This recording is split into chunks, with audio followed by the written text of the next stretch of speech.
Estamos de fiesta, como quien dice. Estamos celebrando un fin de semana de celebración, aniversario, años cumpliendo esta iglesia local y la verdad que eso es una muestra, como decimos, pura gracia. Es gracia sobre gracia y ustedes son testigos de ello. Yo soy testigo de ello también. Así que vamos a comenzar, hermanos, este tiempo de refrigerio para nuestra alma. La idea es que en este tiempo, en este momento, podamos tener un estudio, una enseñanza. Puede recibir diferentes nombres, talleres, en algunos casos. Vamos a estudiar la palabra de Dios, en definitiva. Vamos a ver qué es lo que tiene el Señor para decirnos en Mateo capítulo 28, versículo 18 al 20. Mateo capítulo 28, versículo 18 al 20. Esta enseñanza, esta exposición se titula La supremacía de Cristo en la Gran Comisión. Ayer, hermanos, hablamos mucho acerca de la predicación de la palabra de Dios, porque entendemos, estamos total y absolutamente convencidos de que un rasgo distintivo de una iglesia local es precisamente la predicación de las Escrituras. Si hay algo que hay que rescatar de la iglesia evangélica de nuestros días, es la predicación bíblica. Hay que rescatarla, hay que ponerla en el lugar que corresponde. Ya la Biblia no debe ser un accesorio en los púlpitos de las iglesias. Y hablamos mucho acerca de eso. Necesitamos ser una iglesia saludable para el alma de la gente. Necesitamos que las almas que el Señor va a enviar, que el Señor va a añadir, puedan ser alimentadas, puedan ser nutridas, para llevar a cabo no una vida maravillosa, sino que lleven a cabo el propósito por el cual el Señor los trajo, los salvó y los incorporó a su cuerpo. La idea para este tiempo es ver otra marca distintiva, comenzar esta jornada en el Día del Señor, como bien decía nuestro hermano, ya de por sí el título del Día del Señor es algo que nos debe llenar de gozo. Tenemos el privilegio de comenzar esta mañana juntos adorando al Señor, escuchando su palabra y en especial ahora hablar de una marca distintiva de una iglesia sana también, que es la evangelización. Si ustedes identifican, viste que nosotros nos hacemos estudio para ver cómo está nuestra salud, para ver ciertos síntomas que tenemos. Bueno, no es mal analizar los 15 años de historia que hemos dejado atrás, este año nuevo que comienza, y hacer esas evaluaciones. Y si en esas evaluaciones ustedes encuentran que hay un rasgo distintivo en el cual tal vez estamos débil, y esa es la evangelización, bueno, no se preocupen, porque la palabra de Dios nos anima una y otra vez, nos fortalece a tener un entendimiento centrado en la Escritura de lo que es la gran comisión. Ese pasaje que ustedes tienen allí nos habla precisamente de la gran comisión. Entonces, eso es lo que vamos a tratar de entender hoy. Una iglesia saludable, hermanos, tiene un entendimiento bíblico de la evangelización. Y dice así nuestro pasaje, verso 18 de Mateo 28. Y Jesús se acercó y les habló diciendo: Toda potestad me es dada en el cielo y en la tierra. Por tanto, id y haced discípulos a todas las naciones, bautizándolos en el nombre del Padre, y del Hijo, y del Espíritu Santo, enseñándoles que guarden todas las cosas que os he mandado, y he aquí yo estoy con vosotros todos los días hasta el fin del mundo. Nosotros aprendemos, hermanos, por el relato que encontramos en los Evangelios, que cuando el Señor Jesucristo murió en la cruz del Calvario, no tenía demasiados discípulos. Tenía 12 hombres, así estaba conformado su equipo. Esa connotación, esa palabra multitud que aparece en los evangelios tiene una connotación negativa, porque las multitudes iban detrás de él por interés. Era interesante seguir a un hombre que en ocasiones daba de comer, multiplicaba los alimentos, sanaba, nos resolvía un poco los problemas, pero la realidad es que cuando él muere en la cruz del Calvario no tenía muchísimos seguidores.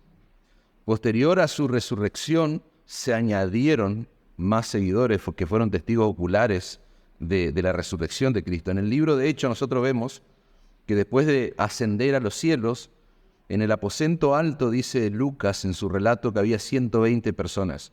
Claramente un grupo relativamente pequeño para un hombre a quien lo seguían las multitudes, ¿no? Sin embargo, 70 años después, hermanos, a finales casi del primer siglo, los habitantes del Imperio Romano que profesaban ser cristianos eran miles. En 70 años, poco más, poco menos, había crecido el número de los seguidores de Cristo. Por eso tiene en cierta forma sentido la persecución que nosotros vemos en los primeros siglos de la Iglesia. Para el año 250 después de Cristo, no solamente eran miles, eran millones. Y los números varían, depende algunos autores, algunos historiadores, pero el crecimiento era enorme, hermanos.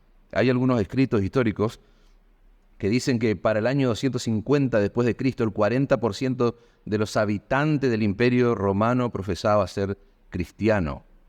Y después nosotros vamos a entender, cuando estudiamos la historia de esos primeros 500 años, por qué se establece o se oficializa, en cierta manera, el cristianismo como religión oficial del imperio.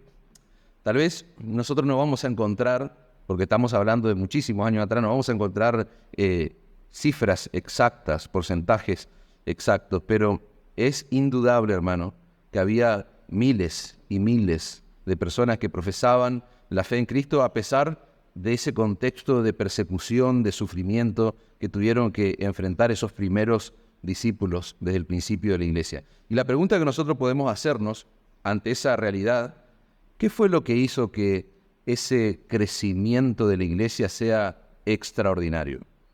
Porque un hombre que tenía un equipo conformado por 12 discípulos que huyeron cuando fue crucificado, 120 aguardando allí que llegue el Espíritu Santo, y de repente una explosión. O sea, una explosión, yo traté de graficarla, pero ustedes pueden buscar esto en los libros de historia cristiana y van a ver que hubo una expansión realmente. ¿Y qué fue lo que generó ese crecimiento tan extraordinario? Si nosotros tuviéramos que dar una respuesta simplista pero espiritual, podríamos citar Mateo 16:18. ¿Qué dice el Señor? Yo edificaré mi iglesia y las puertas del Hades no prevalecerán contra ella. Esa sería una respuesta simplista en cierta manera. Cuando nosotros vemos la carta a los Corintios, la primera carta, capítulo 3, versículo 6, encontramos palabras tales como Pablo diciendo: yo planté, Apolos regó, pero el crecimiento lo ha dado Dios. Así que ni el que planta es algo, ni el que riega, sino Dios que da el crecimiento.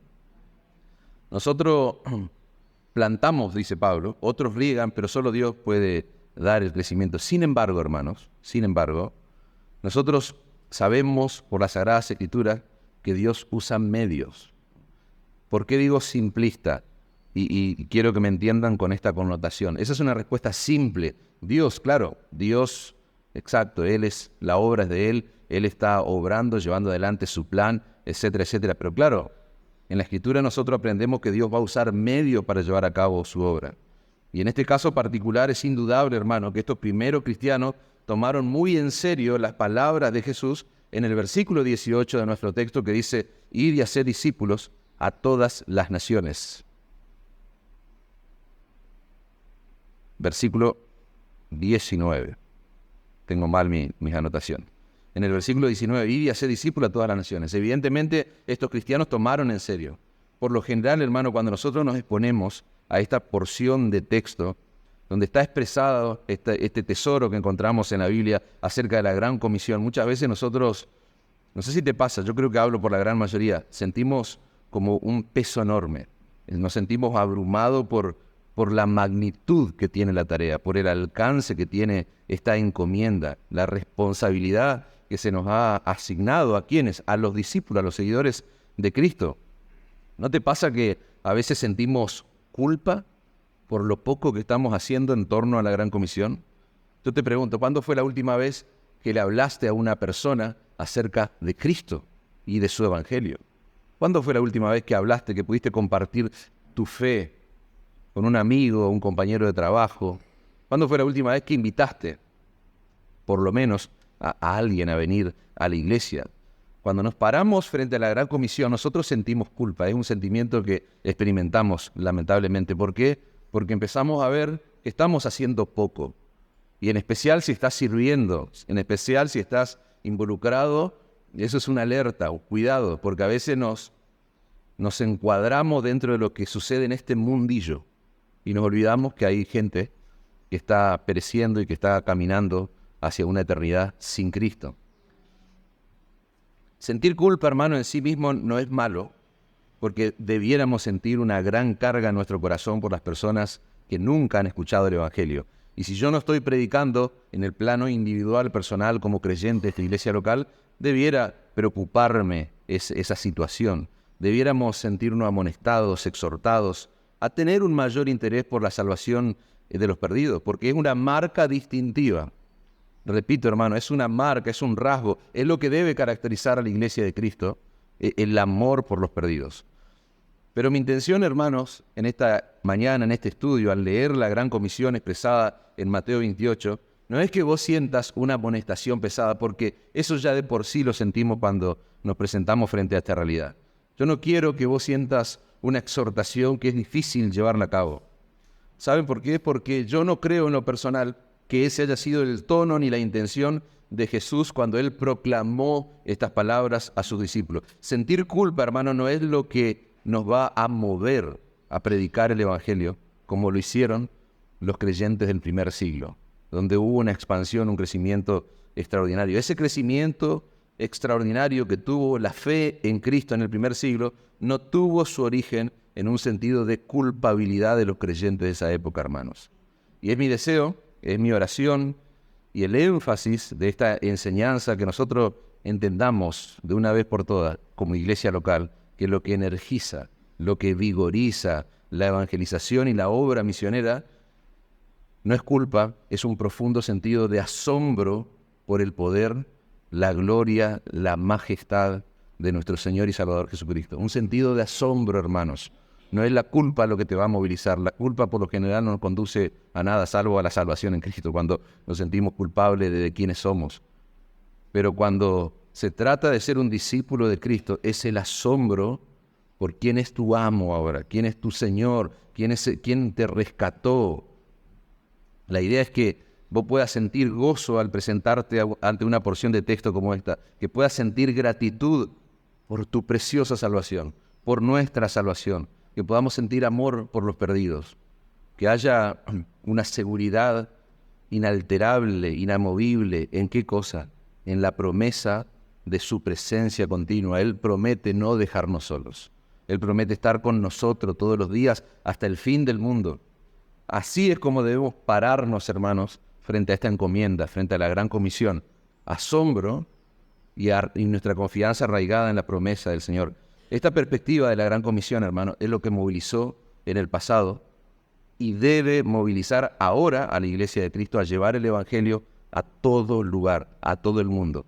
Esta perspectiva, hermanos, ese es el combustible que mueve a la iglesia. Eso es lo que vigoriza a la iglesia a salir de su zona de confort para llevar el Evangelio hasta lo último de la tierra, sin importar el costo que tengamos que pagar por ello. La Iglesia Cristiana Reformada del Paraguay, hermanos, tiene que tener una correcta perspectiva de la Gran Comisión, un entendimiento bíblico de la Gran Comisión. ¿Para qué? Para que podamos llevar de manera efectiva la encomienda que nuestro Señor y Salvador Jesucristo le ha dejado a su iglesia y en especial a esta iglesia local. Amén. Entonces, la Gran Comisión, hermano, no solamente es el versículo 19 y 20. Nosotros escuchamos, hemos leído, hemos seguramente aprendido en algún que otro momento acerca de ir y hacer discípulos. Y parece ser que la Gran Comisión comienza ahí. Pero si nosotros empezamos en el verso 19, nos perdemos el corazón, el alma, el espíritu, hermano, de la Gran Comisión, la esencia de lo que es esta encomienda que el Señor nos ha dejado. Por eso vamos a poner toda nuestra atención en el versículo 18. Es la suprema autoridad, hermano, como primer punto, si alguien toma nota, es la suprema autoridad de Jesús lo que define y sostiene este mandato. ¿Se entiende? No es tu capacidad, no es tu elocuencia, no es tu fuerza, no, es la suprema. Estamos hablando de la supremacía de Cristo en la gran comisión. Entonces, vamos a empezar poniendo nuestra mirada donde tenemos que ponerla cuando hablamos de evangelización. Entonces, es la suprema autoridad de Jesús lo que define y sostiene el trabajo que tenemos que hacer, la tarea que nosotros tenemos que hacer. Miren el verso 19, por tanto, id y haced discípulos. Antes del mandato de hacer discípulos, hay una conexión allí en el texto que es por tanto. Es decir, antes de obedecer esta instrucción, hay algo que es imperioso conocer y entender. Porque ese por tanto está conectándonos con lo que se está diciendo anteriormente. Se podría decir con lo que está pasando en el versículo 18. Entonces, en virtud de eso, lleven a cabo esta encomienda, este mandato. Verso 18, y Jesús se acercó y les habló diciendo, toda potestad me es dada en el cielo y en la tierra. Y ahora vamos a detenernos ahí por un momento.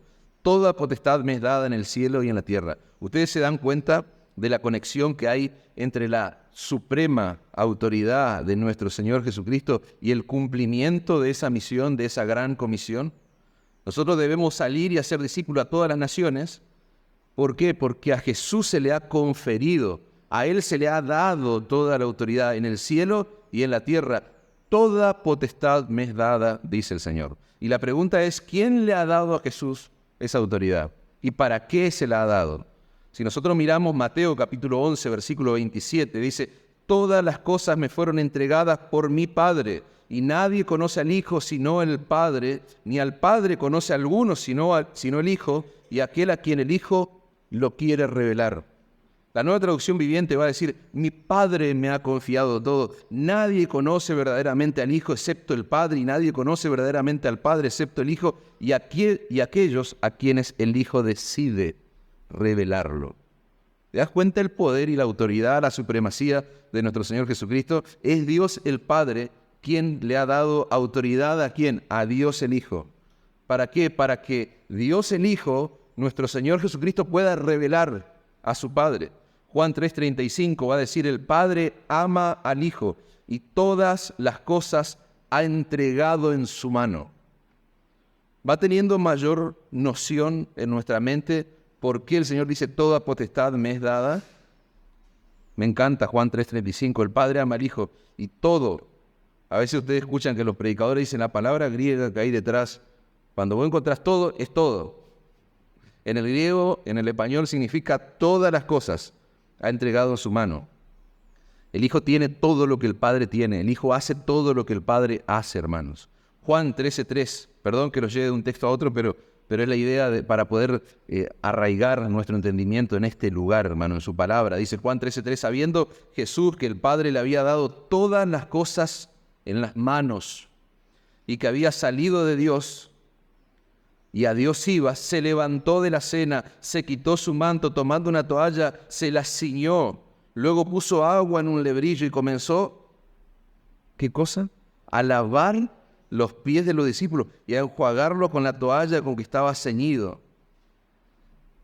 El Señor nos muestra que esa suprema autoridad, ese poder supremo que tiene Cristo, está embellecido por una tremenda humildad. ¿No te conmueve eso? Eso es terrible, hermano. Hay otro texto que nos tiene que volar la cabeza. ¿Cuál es la oración de Cristo por sus discípulos? Juan 17:1. Estas cosas habló Jesús y levantando los ojos al cielo dijo, Padre, la hora ha llegado, glorifica a tu Hijo, para que también tu Hijo te glorifique a ti, como le has dado potestad sobre toda carne. Le has dado poder y autoridad sobre toda carne, para que dé vida eterna a quienes, a los que le diste, a los que le diste. Todos estos pasajes, hermano, y pudiéramos seguir, estos pasajes, especialmente este, Juan 17, es uno de los mejores textos para interpretar Mateo 28:18. Todo lo que acabamos de leer, la Escritura se interpreta a sí misma, hermanos. Todo lo que acabamos de leer es la explicación, es el comentario bíblico de Mateo 28:18. Las ovejas por las que Cristo murió, ¿a quién le pertenecen? Al Padre. Y es Dios el Padre quien le confiere a Dios el Hijo toda autoridad. ¿Para qué? Para darle vida eterna a esas ovejas. ¿A través de qué? A través de su muerte en la cruz del Calvario. Por eso Juan 17:6 dice, he manifestado tu nombre a los hombres que del mundo me diste. Tuyos eran, le dice al Padre, y me los diste y han guardado tu palabra. Fíjense, hermano, Jesús está hablando en esta oración. A mí me conmueve, yo no puedo leerla sin que se me caigan lágrimas si leo toda la oración completa. Jesús le está hablando en su oración acerca de qué, acerca de todas aquellas ovejas. Él está mencionando aquellas ovejas que fueron elegidas por Dios el Padre desde antes de la fundación del mundo. Dios el Padre se la entregó a Jesús, dice el texto, para que Él le diera por medio de su muerte, ¿qué cosa? Les diera vida. Y esa es la manera en que el Padre recibe gloria. Esa es la manera en que el Padre es glorificado. Decíamos ayer, el Evangelio es diocéntrico. Él recibe toda la gloria y la honra en la cruz del Calvario. El Hijo llevando gloria al Padre. ¿Y eso qué impacto tiene? Nosotros gozamos de la salvación en Cristo. ¿No te vuela la cabeza? ¿No te asombra eso? ¿No te pasó que estuviste alguna vez en una conversación con gente que está teniendo una charla, un diálogo muy intelectual y que como que te supera eso? Como que no podés entender y no podés meter un bocadito porque están hablando de cosas que no sabés, que no entendés. Bueno, algo así está pasando en este texto, hermanos. Dios el Hijo hablando con Dios el Padre. Una oración, una comunicación entre estas dos personas de la Trinidad. Y vos mirás ese diálogo, por eso me asombra, y yo quedo con la boca abierta, mi corazón se desarma, hermano. Quizá nosotros no podemos entender todos los detalles y el alcance de ese diálogo, de esa oración entre Dios el Padre y Dios el Hijo, pero hay algo que está muy claro y que es entendible, hermano. Hay un grupo de ovejas que el Padre escogió para Él. Hay un grupo de personas, que el Padre eligió desde antes de la fundación del mundo. Esas ovejas fueron entregadas, dice, a Jesús. Eso es lo que entendemos. Jesús, dice, en esta oración murió por ellas.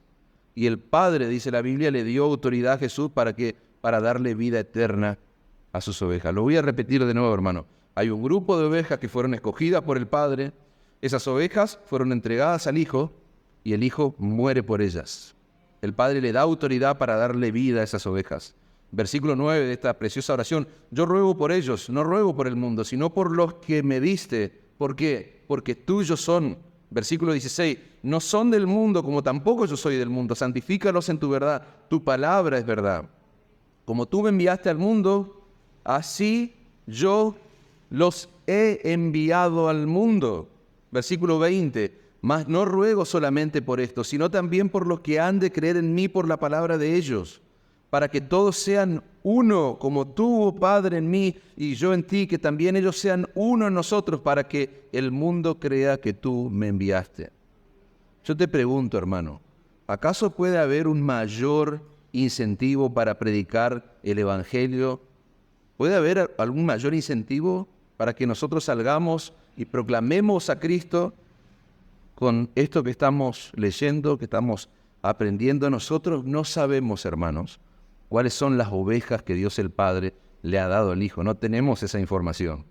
Pero sí sabemos que Dios el Hijo, Cristo Jesús, nuestro Señor, tiene plena autoridad dada por el Padre para darles vida eterna. ¿A través de qué cosa? De la proclamación del Evangelio.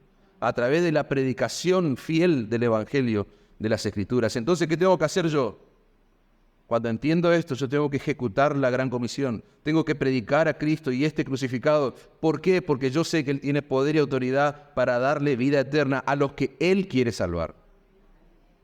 ¿Se entiende cómo el cumplimiento de la gran comisión se sostiene, hermano, en esta verdad? El Evangelio de Juan nos ayuda a entender, hermano, por qué razón la suprema autoridad de Jesús es lo que define y sostiene la gran comisión. Juan 1:1 dice, en el principio era el Verbo, y el Verbo era con Dios, y el Verbo era Dios. Versículo 2, este era en el principio con Dios, todas las cosas por Él fueron hechas, y sin Él nada de lo que ha sido hecho fue hecho. En Él estaba la vida, y la vida era la luz de los hombres. Juan dice que el Verbo es Dios. Él es el creador. Él es el sustentador de todas las cosas, lo que está diciendo este Evangelio. Él es el dador de la vida. ¿Y qué pasó con Dios? ¿Qué pasó con ese verbo? Versículo 14 de Juan 1. Y aquel verbo fue hecho carne, hermanos. Habitó entre nosotros. Vimos su gloria, gloria como del unigénito del Padre, lleno de gracia y de verdad. El verbo, hermano, que es verdaderamente Dios, dice Juan, se hizo verdaderamente hombre, es lo que está diciendo. Porque Él vino a resolver como hombre el problema que se originó, ¿dónde? En el huerto del Edén, cuando Adán y Eva se rebelan contra la autoridad de Dios. Nosotros no podemos, hermano, comenzar a pensar en la gran comisión a partir de Mateo 28, 19. Tenemos que empezar a pensar en la gran comisión a partir de Mateo, ¿cuánto? 28, 18. Bueno, ahora yo quiero llevar tu mente más allá. Tenemos que empezar a pensar en la gran comisión a partir de Génesis, a partir de lo que ocurre en el huerto del Edén. Si vos empezás en Mateo capítulo 28, versículo 18, es como agarrar un libro y empezar a leerlo desde la mitad. Mateo tiene un trasfondo. Mateo debe llevarnos, hermano, a lo que pasó en el huerto de Edén. Dios creó a Adán y Eva a su imagen y semejanza, dice la Escritura. Le dio una tarea, la tarea de ejercer dominio sobre todo lo creado, pero siempre bajo la autoridad de Dios, en el nombre de Dios, para la gloria de Dios. Pero Adán y Eva se corrompieron, dice la Escritura, hermano. Y por causa de su pecado, la imagen de Dios en nosotros quedó distorsionada. Dios podía haber tomado, ¿qué decisión? Destruir a la humanidad. Dios podía haber tomado la decisión de destruir a la raza humana, pero en lugar de hacer eso, Dios decidió otra cosa. Dios decidió tomar el camino de la redención, no el camino de la destrucción. Dios decide desviar su ira justa y santa, la desvía para que caiga sobre su Hijo, sobre Cristo, no sobre el hombre. Porque Dios promete enviar un Salvador en Génesis capítulo 3, versículo 15, nacido de mujer, es decir, un hombre, plenamente hombre, como vos y como yo. ¿Qué iba a hacer este hombre? Dios hecho hombre, ¿qué iba a hacer? Iba a revertir los efectos de esa caída, trayendo vida por medio de su muerte en la cruz, hermanos. Es a la luz de esa promesa que nosotros tenemos que leer toda la Biblia. Es a la luz de lo que se dice en Génesis capítulo 3, versículo 15, que eso va a definir nuestra comprensión, nuestro estudio de la palabra de Dios, cómo leemos la Biblia. Es a la luz de esa promesa que nosotros tenemos que interpretar, hermanos, la gran comisión. El trasfondo de Mateo 28 se encuentra en Génesis capítulo 3, versículo 15. Si nosotros hacemos una mirada panorámica rápida, Génesis capítulo 12, Dios escoge a Abraham, a quien le promete una gran descendencia a través de uno de sus descendientes. Dios le promete que va a haber un descendiente de ese linaje. Dios le promete bendecir a todas las familias de la tierra a través de su descendencia.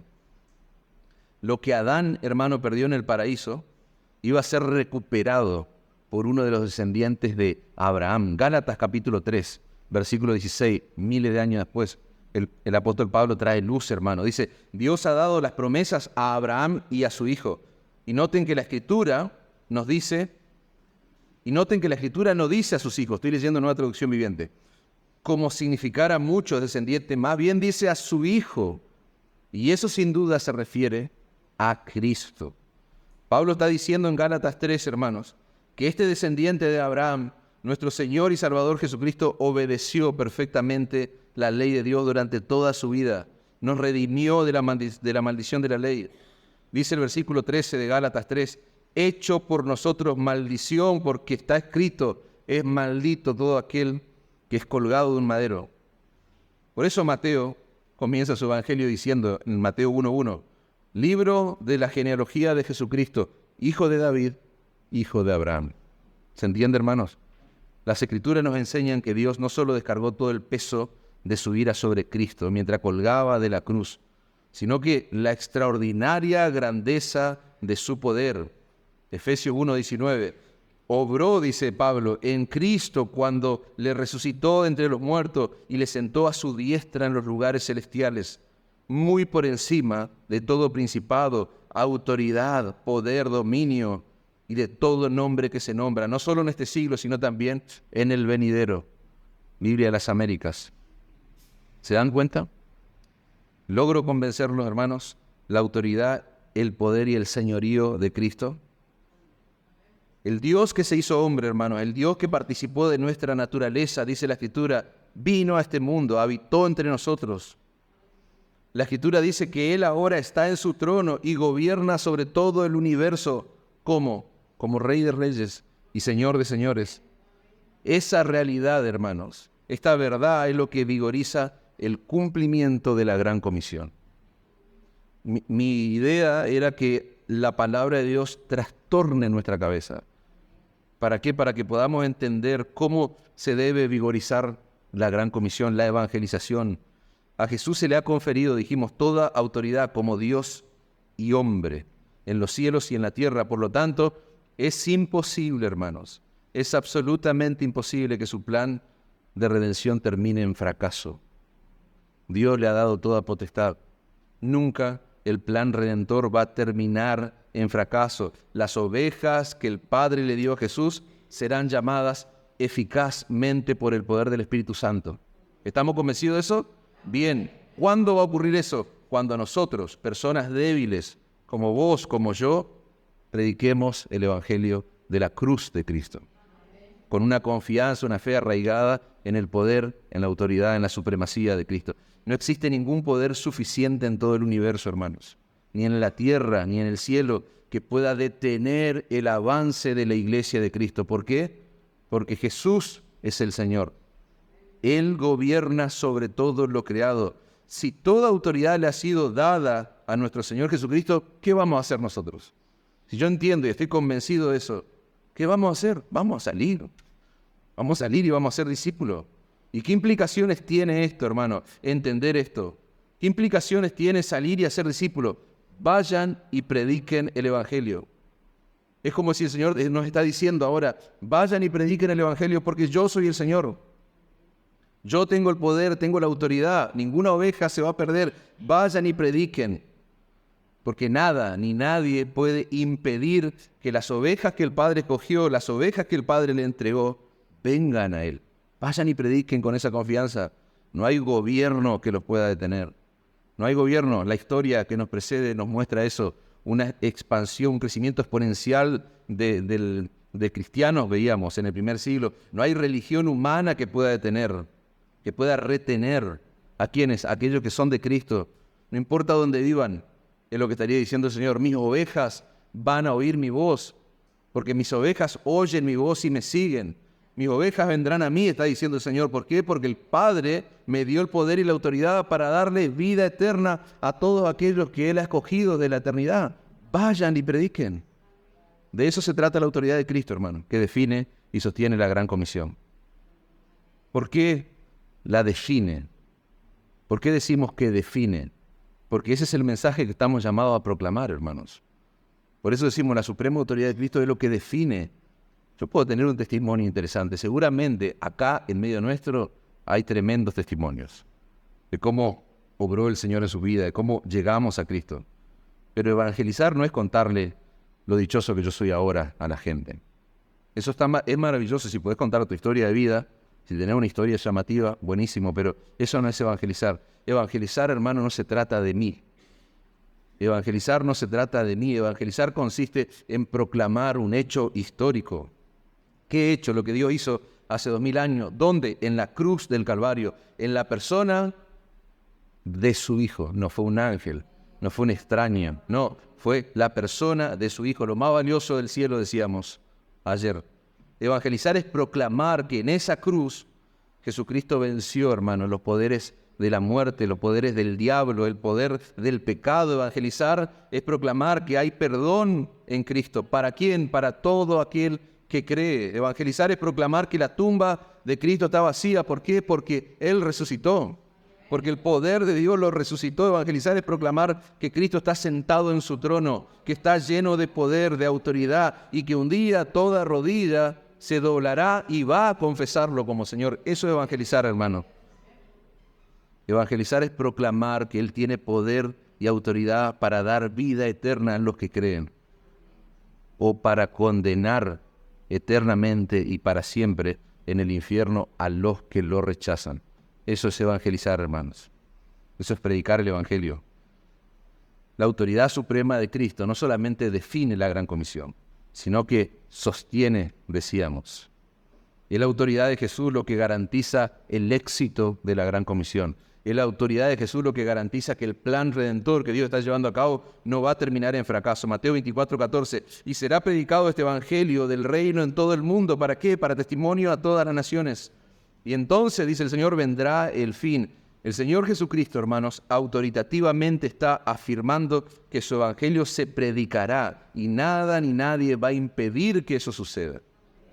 Nada ni nadie va a impedir que eso suceda. Sí, pero la persecución, la muerte de los cristianos impide eso. Mentira, porque la sangre de los cristianos, las vidas de los cristianos que son hoy destruidas, porque esto no es cosa del pasado, hoy mueren personas por la causa de Cristo. ¿Sabés lo que pasa? ¿Sabés lo que dicen los estudiosos, los que estudian esos fenómenos sociológicos?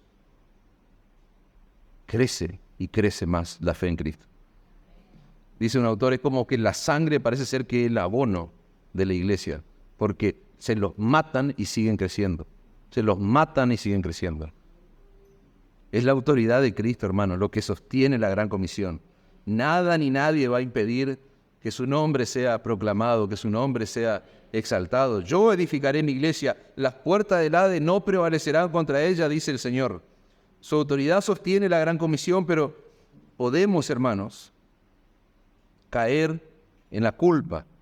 No caigas en la culpa, cae en el asombro.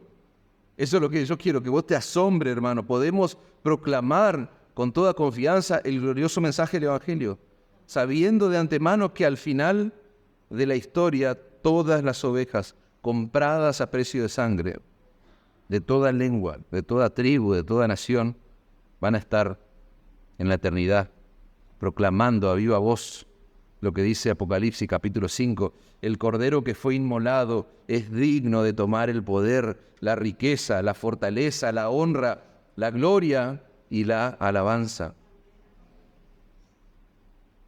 Si ustedes entendieron todo esto, ahora sí estamos en condiciones de ver el mandato, de ir y hacer discípulos.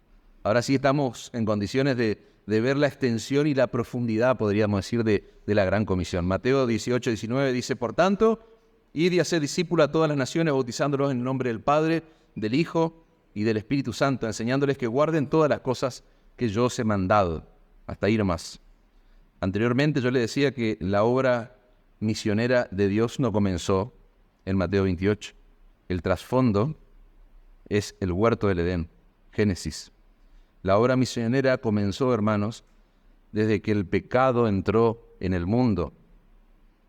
Contemplar la obra misionera de Mateo 28 es tener una mirada incompleta. Es como agarrar un libro de la mitad, decíamos antes. Es tener una mirada incompleta de la gran comisión. Toda la Biblia, hermanos, este precioso libro, este compendio de libros, este canon bíblico, toda la Biblia es la misión de Dios. Grábense esto en su mente. Es la misión de Dios.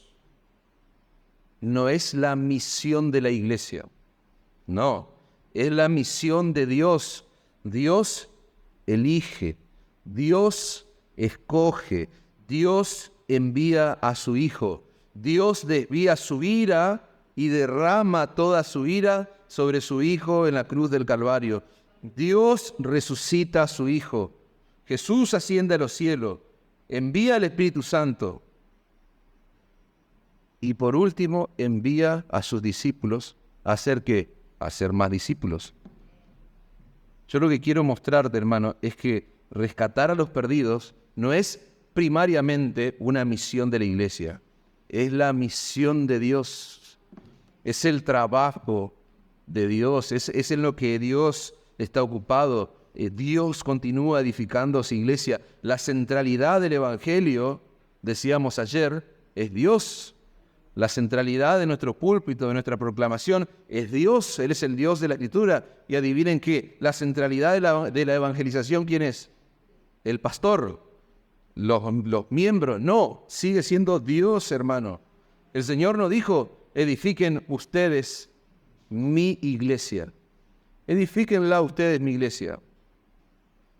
Y lo peor, yo edificaré tu iglesia. El Señor nunca dijo eso.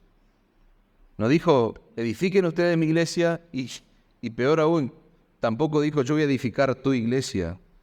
Jesucristo dijo, yo edificaré mi iglesia. Mi iglesia. El Señor Jesucristo está llevando a cabo lo que Él prometió hacer. Él ha puesto a la iglesia en el centro de su plan redentor.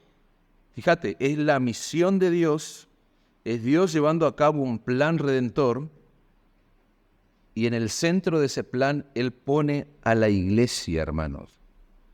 Dios en su gracia. Decíamos antes, ¿quién es el que hace crecer? Dios, decíamos. La respuesta es simple, pero Dios utiliza medios, decíamos. Dios obra a través de medios. Y Dios en su gracia ha decidido usar a su iglesia para llevar a cabo ese plan. ¿A través de qué? De la predicación del Evangelio, en el poder del Espíritu Santo. Hechos 1:8, recibiréis poder. ¿Cuándo? Cuando descienda, cuando haya venido sobre vosotros el Espíritu Santo. Ajá, ¿y qué vamos a hacer? ¿Vamos a andar tumbando gente por todos lados? ¿Vamos a andar haciendo payasada? No, me serán testigos. ¿Dónde? En Jerusalén, en toda Judea, en Samaria y hasta lo último de la tierra. Ahí está, hermanos, una vez más la amplitud de la gran comisión. ¿Cuál es la amplitud? ¿Cuál es el alcance? Hacer discípulo a todas las naciones. ¿No te vuela la cabeza? ¿No te vuela la cabeza? ¿No te desarma tu mente, tu corazón? Que hoy vos estás en este lugar, en esta iglesia, estás escuchando este sermón, porque hace mucho tiempo Dios movilizó hombres para que trajeran el Evangelio, por ejemplo, a este lugar, a este rincón del mundo. Salieron hombres que salieron de su zona de confort, ¿para qué? Para ser discípulos a todas las naciones. El Evangelio no nos llegó por internet, hermanos. No, el Evangelio llegó porque hubo hombres que dejaron familia, que dejaron, no sé, tantas cosas para ir y proclamar a Cristo. Fue a través de hombres, fue a través de mujeres que entendieron la magnitud y la profundidad de la gran comisión. Hombres que entendieron la urgencia de ir por el mundo y proclamar que Cristo es Señor sobre toda cultura, sobre toda nacionalidad. Esa es la exclusividad del Evangelio. Él es chocante, es locura para algunos, pero es la verdad, hermano. Cristo es Señor sobre todo. ¿Por qué? Porque a Él se le ha conferido todo poder, toda potestad en el cielo y en la tierra. ¿Para qué? Para dar vida eterna a las ovejas del Padre. Por lo cual Dios manda a todos los hombres, en todo lugar, no importa la raza, no importa la cultura, no importa la religión. Dios manda a todos a que se arrepientan de sus pecados, a que confíen en Cristo únicamente. ¿Por qué? Porque de lo contrario se perderán. De lo contrario se perderán. Yo soy el camino, Juan 14:6, y la verdad y la vida. Nadie viene al Padre si no es por mí. Hechos 4:12, y en ningún otro hay salvación, porque no hay otro nombre bajo el cielo dado a los hombres en que podamos ser salvos. ¿Y cuál es ese nombre? Ese nombre es Jesucristo, hermanos. La gran comisión de nuestro Señor Jesucristo es profunda, hermanos, en su finalidad, en su fin último. No se trata de ir y hacer simples convertidos. No se trata de ir y sumar números. No se trata de ir y sacar fotos para ver cuánto evangelizamos. No, se trata de hacer discípulos, hermanos. Y es interesante porque ese verbo que aparece como ir está en imperativo. Y eso no está mal. No está mal porque se puede traducir así, pero la realidad, hermanos, es que en el texto original el único verbo que está en imperativo es hacer discípulos. Después vienen 3 verbos que indican cuáles son las formas en las que hacemos discípulos. ¿Cómo hacemos discípulos? ¿Cuál es el mandato? Hacer discípulos. ¿Y de qué forma? Yendo, bautizando y enseñando. ¿Qué es un discípulo, hermanos? Es un seguidor de Jesús. Un discípulo es alguien que ha decidido rendirse a Jesús como su único dueño, como su único Señor, como su único amo, como su único Dios, como su único Salvador. Es una persona que ha dejado de confiar completamente en sí mismo. ¿Para qué? Para ahora empezar a confiar en Cristo. La tarea que el Señor le ha asignado a su iglesia es hacer discípulo de todo tipo de personas, sin importar el trasfondo cultural, sin importar el trasfondo étnico, sin importar la religión. Estas personas van a empezar a seguir a Jesús, a adorarle a Él, a vivir para Él. Y si es necesario, estas personas van a morir por su causa. Eso es ser un discípulo de Cristo. Y a nosotros el verbo que nos dice, el imperativo, hacer discípulo. Eso es imposible, hermano. Nosotros estamos llamados a hacer algo que es imposible. Y no quiero poner tu emoción allá arriba y ahora bajarte. No, pará. ¿Cómo vos vas a hacer que un budista deje de ser budista y que crea en Jesús como su único Dios? ¿Cómo vas a hacer eso? ¿Cómo vos vas a hacer que un brujo deje de adorar al diablo y se entregue a Cristo? ¿Cómo? ¿Cómo podemos hacer nosotros? En Lucas, en Mateo y en Marcos se relata la historia del joven rico. ¿Ustedes recuerdan a este joven rico? Cuando oyó las implicaciones de seguir a Jesús, ¿qué pasó con este hombre que amaba la riqueza? Fue entristecido. Y el Señor dice, cuán difícilmente entrarán en el reino de Dios los que tienen riqueza. Y el verso 26 dice, y los que oyeron dijeron, ¿quién pues podrá ser salvo? Los discípulos llegaron al entendimiento de que es imposible. Entonces, ¿cómo vamos a hacer que un rico deje de amar la riqueza y ame a Cristo? Y verso 27 les dijo, lo que es imposible para los hombres, es posible para Dios, hermano. Lo que es imposible para los hombres es posible para Dios en el marco, en el contexto de ¿qué? De un hombre que no quiso ser discípulo del Señor. Nuestra tarea es imposible a nuestros ojos, hacer un discípulo de Cristo, pero para Dios todo es posible. Yo no puedo convertir a un budista, hermanos.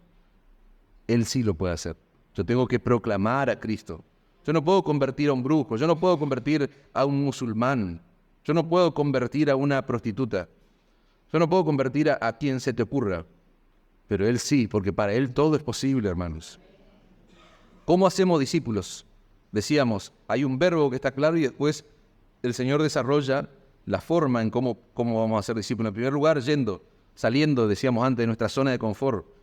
El hecho de hoy pertenecer a Cristo es porque alguien salió, alguien se movilizó. ¿Se entiende? Es así. Empezaba a mirar tu historia y empezaba a salir de vos mirando para atrás y vas a ver lo que decíamos antes. Alguien vino a estas tierras, a este lugar y proclamó a Cristo. Y hoy nosotros celebramos 15 años de iglesia. Yendo, hermanos, saliendo de nuestra zona de confort, tenemos un mensaje y ese mensaje no puede estar encapsulado. ¿Qué pasó en Jerusalén? Los judíos pensaron que era la salvación, era para ellos. Y ellos estaban allí, pero el Señor dijo, no, me serán testigos en Jerusalén, en Samaria y hasta el último de la tierra. ¿Y qué hizo? Mandó persecución. ¿Y qué pasó? Los cristianos empezaron a huir de Jerusalén.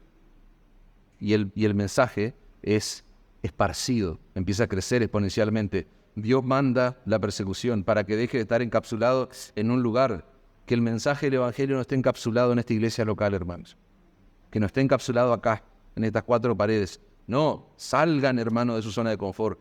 Hagan discípulos.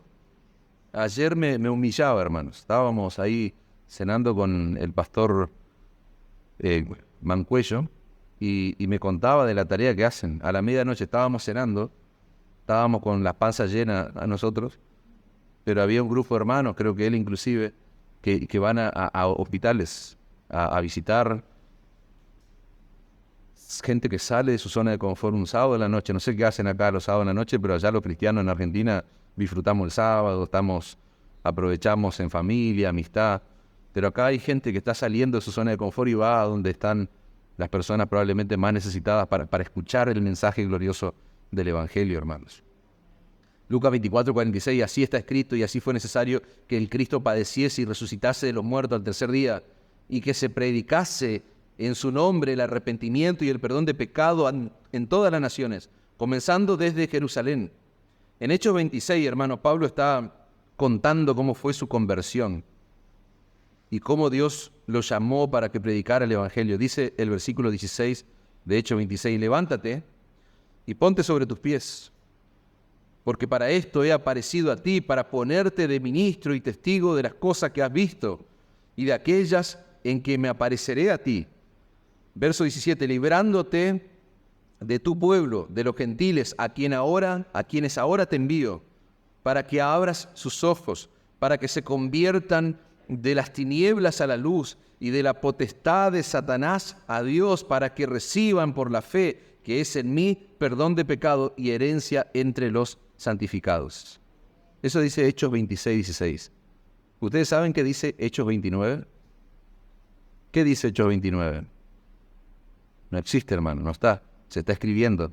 Pero yo tengo la primera versión del capítulo 29 de Hechos.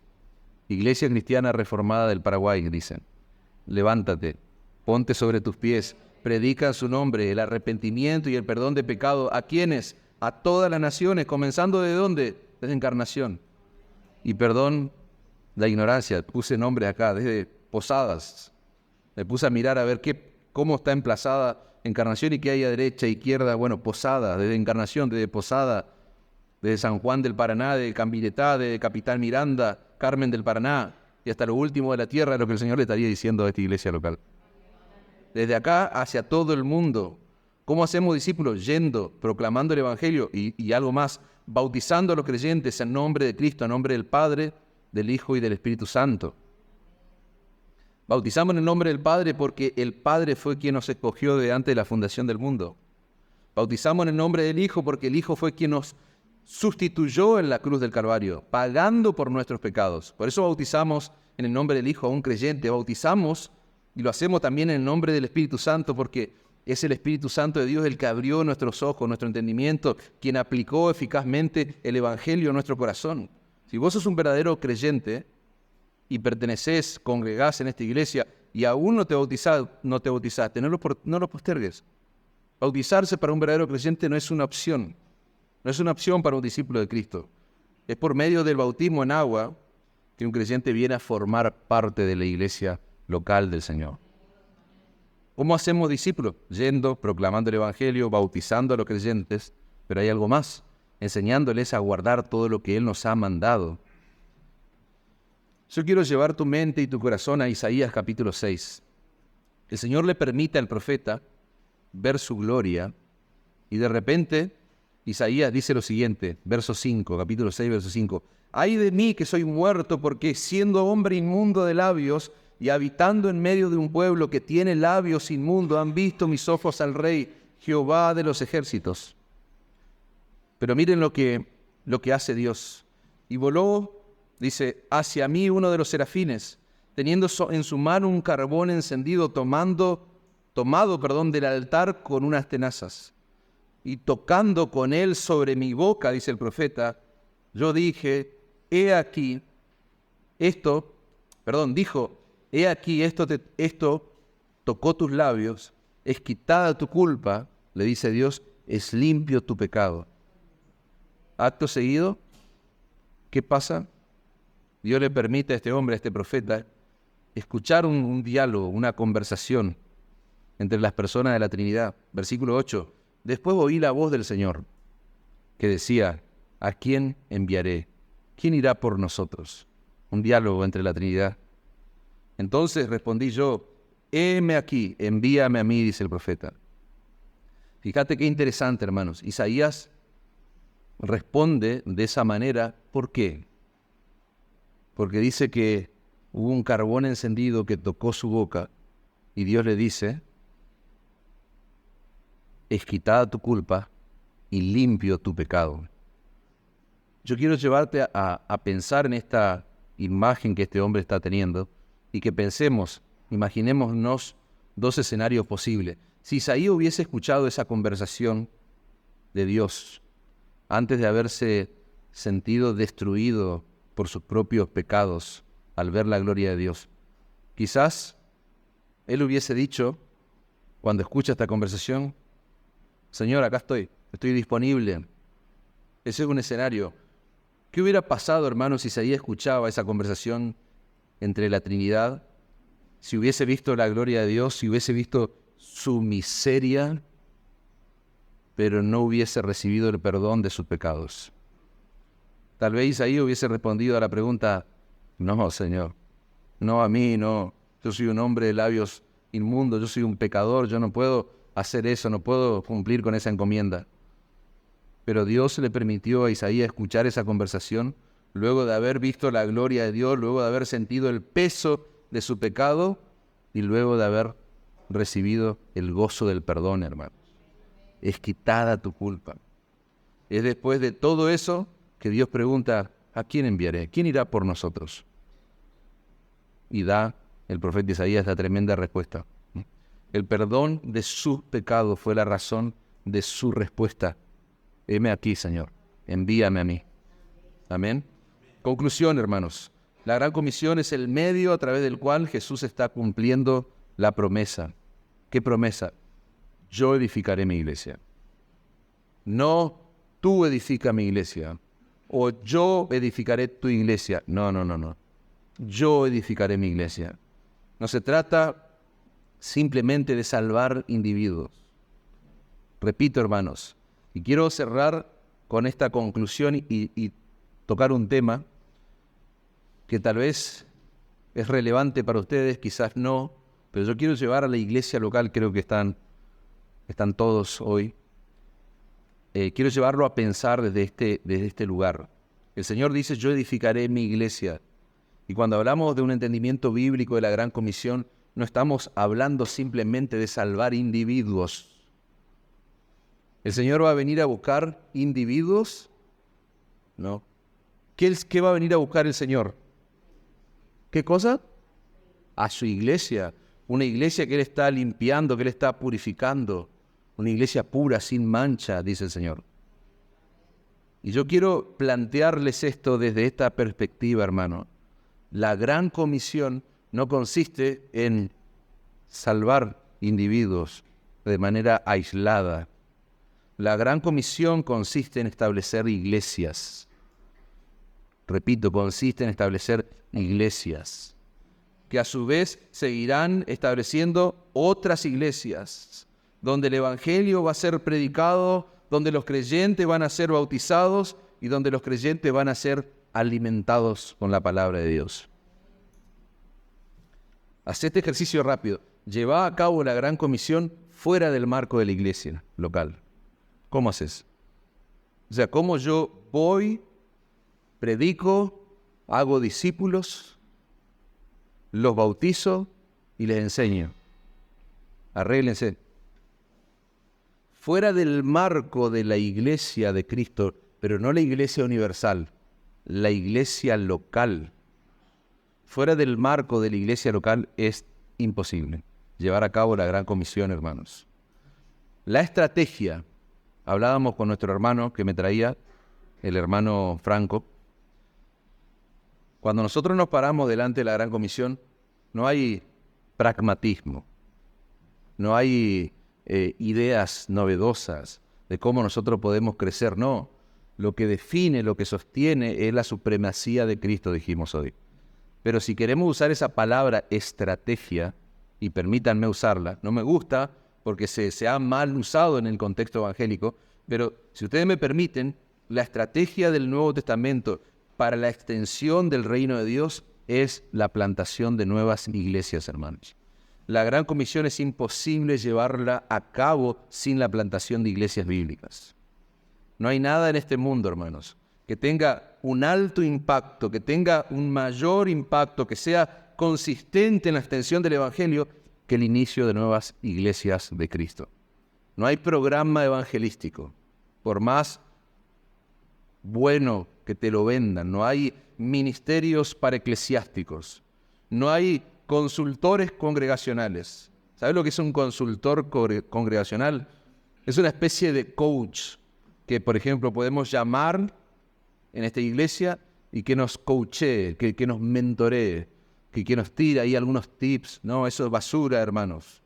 No hay procesos de renovación eclesiásticos, nada de lo que te puedas imaginar en términos pragmáticos, nada se compara con el impacto que tiene la plantación de nuevas iglesias.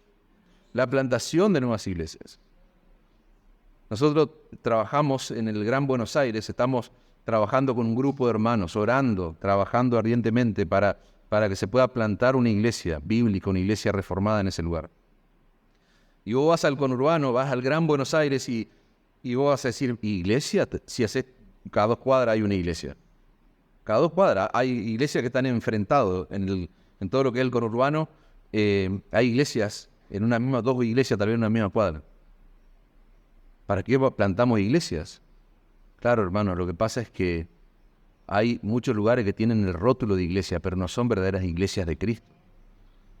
Entonces, la estrategia del Nuevo Testamento es la extensión del reino de Dios en el marco de una iglesia local, donde hay proclamación del Evangelio, donde hacemos discípulos, donde los bautizamos y le enseñamos, donde hay cuidado pastoral, donde hay un contexto de adoración corporal, corporativa. No quiero explayarme demasiado, hermanos, pero el Señor, ¿qué hacía? Dice Hechos, ¿a dónde los introducía? ¿Los largaba al mundo a que sean llaneros solitarios? No, dice que eran añadidos de a mil. El Señor introducía a la iglesia los que habían de ser salvos. No los introducía en su casa a que sigan ahí, que miren internet, a que miren al pastor de turno hoy, a la celebridad de turno, a que miren al pastor favorito. No, los introducía a la iglesia. Es en la iglesia local donde un creyente puede desarrollar una fe sólida. Es en el marco de la iglesia local donde yo puedo crecer. Entonces, la gran comisión, traten de entenderla, hermano, desde esa perspectiva. Las iglesias locales autentican el mensaje de la gran comisión, hacen visible nuestra proclamación verbal del Evangelio. Las iglesias locales son el contexto, hermano, perfecto ¿para qué? Para obedecer la gran comisión. Es en la iglesia local donde yo recibo instrucción bíblica, donde mi cabeza, mis ojos, mi corazón se asombran ante la grandeza, la supremacía de Cristo y me lleva a eso, a proclamar el Evangelio. Repito, las iglesias locales, hermanos, son el contexto, son el ambiente perfecto para obedecer la gran comisión. Cuando se evangeliza a alguien en el contexto de una comunidad de oración, donde hay cuidado pastoral, yo puedo tener certeza, yo puedo tener seguridad de que esa persona va a desarrollar una fe auténtica, va a desarrollar una fe vital, una fe salvadora. Las iglesias locales plantan nuevas iglesias para el avance de la gran comisión. La gran comisión no existe para la iglesia, hermanos. La iglesia existe para la gran comisión. Amén. En la gran comisión de nuestro Señor hay una promesa que nos anima, que nos consuela y que nos fortalece en el cumplimiento de esa noble tarea. Y quizás muchos se habrán dicho, se olvidó de la última parte. No, vamos a usarla como conclusión, hermano. Mateo 28, 20. Enseñándoles que guarden todas las cosas que os he mandado, de aquí yo estoy con vosotros todos los días hasta el fin del mundo. Amén. El que está con nosotros es el mismo, hermanos, que en el versículo 18 dijo, toda potestad, todo poder me ha sido dado en el cielo y en la tierra. Es el mismo, quien tiene el poder, quien tiene toda la gloria, quien tiene toda la autoridad sobre el universo. Es Cristo Jesús, el que ha prometido estar con nosotros. Isaías 41:10 dice, no temas porque yo estoy contigo, no desmayes porque yo soy tu Dios que te esfuerzo, siempre te ayudaré, siempre te sustentaré con la diestra de mi justicia. No debemos tener temor, hermano, porque Él ha prometido estar con nosotros todos los días hasta el fin del mundo. Hebreos 13:5 dice, no te desampararé ni te dejaré. El Señor nos está diciendo, no tengas temor de salir de tu zona de confort, no tengas temor de dejarlo todo. ¿Por qué? Porque donde quiera que vayas, yo estaré contigo todos los días de tu vida, en cualquier momento, a cada minuto, a cada segundo, en cualquier lugar. Y por si todo eso fuera poco, esta promesa no tiene fecha de vencimiento, hermanos. No tiene fecha de caducidad. He aquí yo estoy con vosotros todos los días hasta el fin del mundo. Aquel que pone a todos sus enemigos, hermano, bajo sus pies, aquel que murió por nosotros, que resucitó por nosotros, aquel que tiene toda la autoridad en el cielo y la tierra, es el que ahora nos consuela cuando nos encomienda esto y Él nos promete estar con nosotros continuamente hasta el final de los tiempos. ¿Para qué? Para llevarnos seguros, hermanos, al gozo eterno. A nosotros, mientras llevamos a cabo la gran comisión, hermanos. Estas palabras de Jesús en Mateo 28, 18 al 20, tienen que producir en nosotros no culpa, ya no más culpa, gozo, hermanos, gozo y un sentido de urgencia al mismo tiempo. No sientas gozo, asombrate de quién es nuestro Señor, nuestro Salvador, y de manera urgente, andá y cumplí la gran comisión. ¿Sabes por qué tiene que producir un sentido de gozo? ¿Por qué? Porque toda autoridad me ha sido dada, dice el Señor. Yo estoy con vosotros todos los días hasta el fin del mundo. Eso debe traer gozo a tu corazón, eso debe traer asombro. ¿Y por qué un sentido de urgencia? Porque si somos genuinos discípulos de Cristo, esto no es una sugerencia, hermanos. Esto no es una buena idea. Si sos un verdadero discípulo de Cristo, esto es una orden ¿de quién? De nuestro Señor, de nuestro amo, de nuestro Salvador. No es una sugerencia, es la gran comisión, hermanos. Hechos 4:20, porque no podemos dejar de decir lo que hemos visto y oído. No podemos dejar de decir, dice Pedro, lo que hemos visto y oído. Y la pregunta que yo me hago hoy es la siguiente: ¿será que esta iglesia local se va a identificar con estas palabras de Pedro? ¿Será que ustedes se van a identificar con estas palabras de Pedro? No podemos dejar de decir, no podemos callar lo que hemos visto, lo que hemos oído. ¿Amén?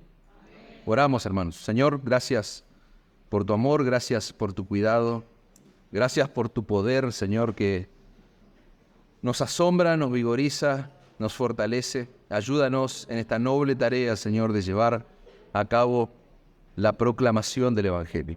La evangelización, Señor, comenzando de este lugar hasta lo último de la tierra, anclados en tu poder, Señor, sabiendo que es tu poder, tu autoridad, la que garantiza, Señor, el cumplimiento de la gran comisión, la salvación de las almas.